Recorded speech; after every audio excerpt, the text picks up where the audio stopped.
Hi everyone, Mary Pat here, and today I'm going to be making a Halloween card using Coordinations cardstock. And this card is just perfect if you have kids that can help you make this.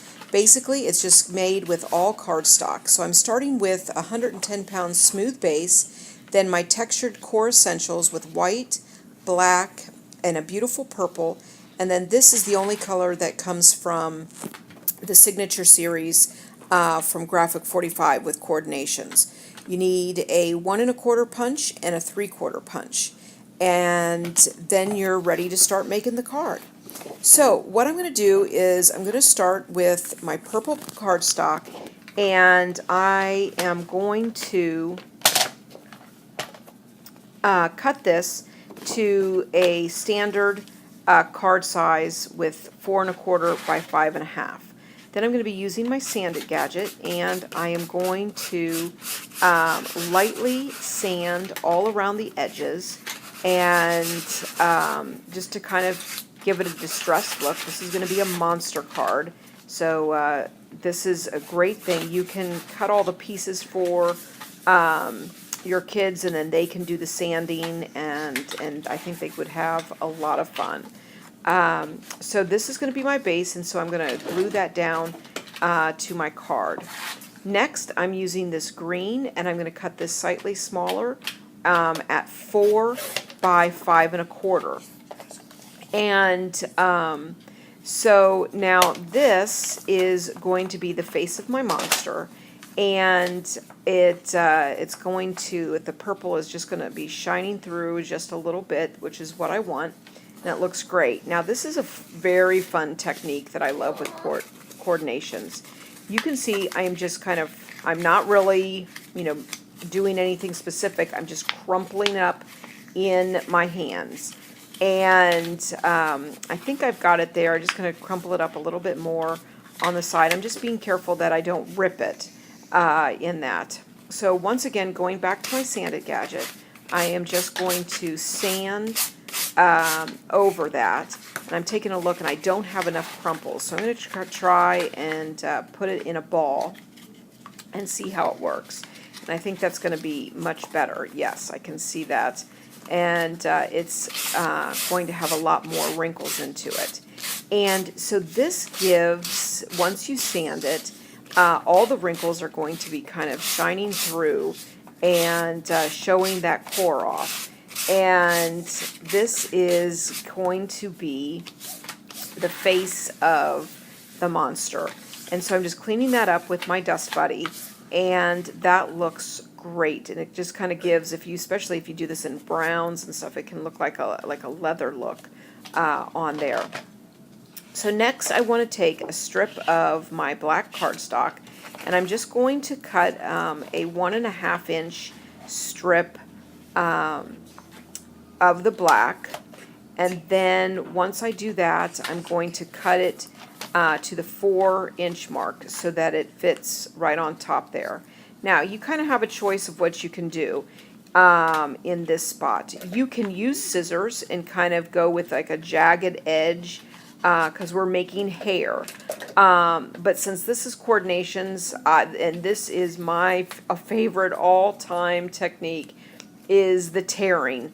And so I'm going to make those jagged edges, the spiky little look for his hair with just tearing the cardstock. And so I have lots of jagged edges, and it doesn't look like much now, but I'm going to take my sanded gadget, so lots of sanding in this little project, and I'm just going to kind of go around and get his the edges sanded there. Again, not pressing very hard, just lightly on my piece, and then cleaning it up with my Dust Buddy.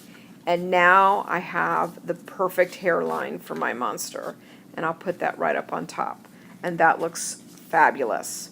So now it's time to make the eyes, and I'm taking the larger 1 1/4, and I'm punching 2 circles. And those are going to go just right there for his eyes. And then I'm taking the smaller 3/4 of an inch punch, and again I'm punching 2 of those eyes out. And those are going to go right in the center for that. And that's looking great.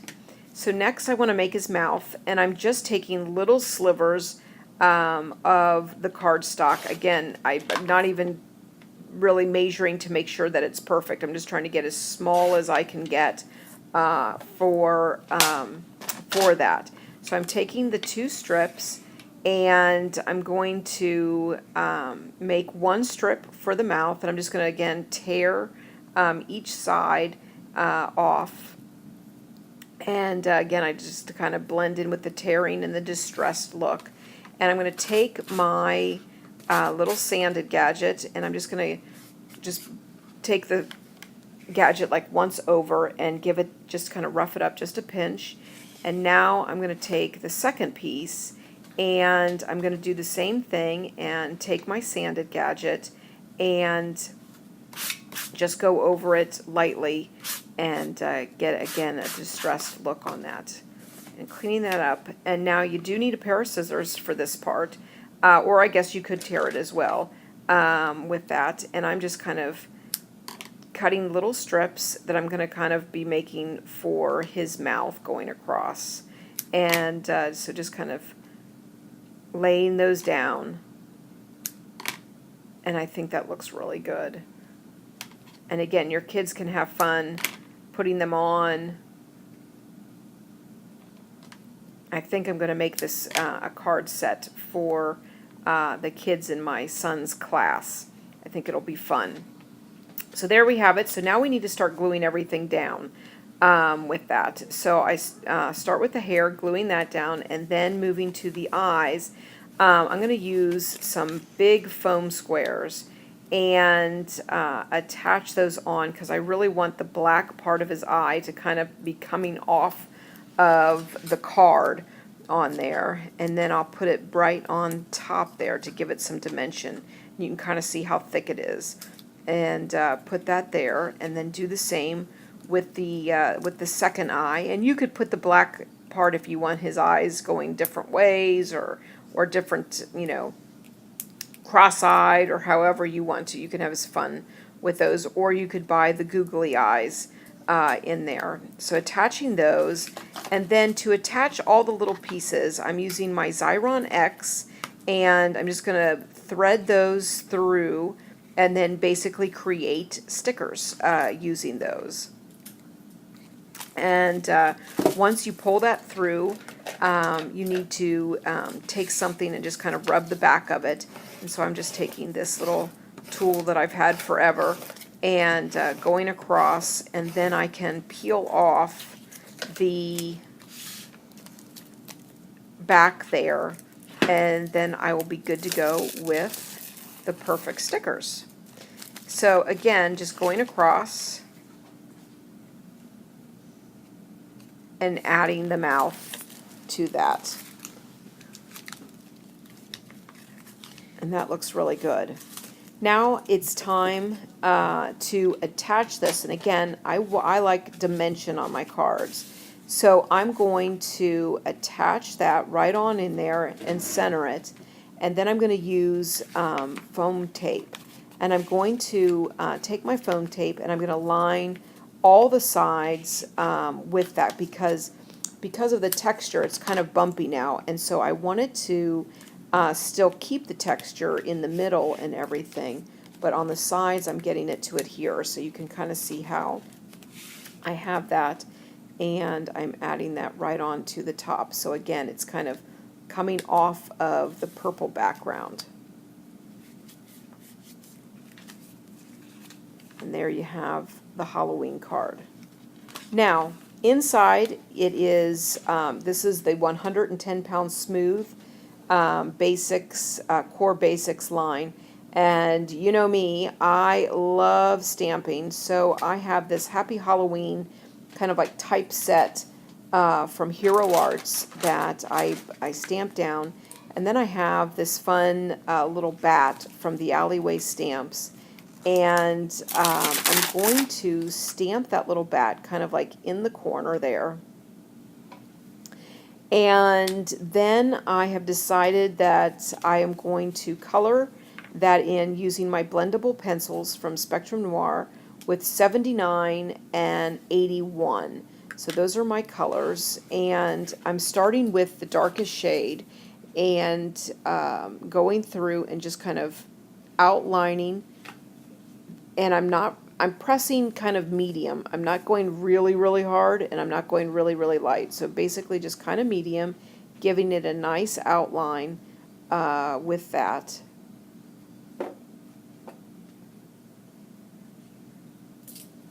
And then I'm taking my lightest shade and I'm just lightly just filling in a little bit of color. Nothing too much. So then I'm going to take my paper stump and a little bit of Gamsol.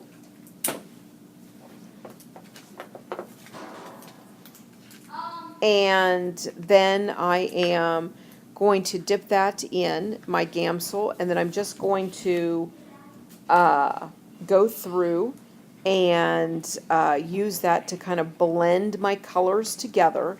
And so my bat is going to match the front of my card. And so once that's all blended, I'm going to go back in with my darkest shade and just add a little bit in the corners of his wings, right on each side, and a little bit on each side of his cute little face.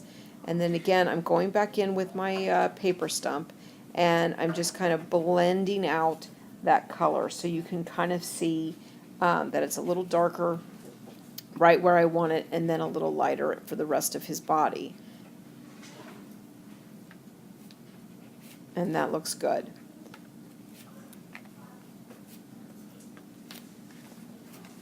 And here's the entire card. So thanks so much for joining me. I hope you enjoyed learning a little bit more about how to use coordinations and making a fun Halloween card that I think the kids will enjoy helping you make.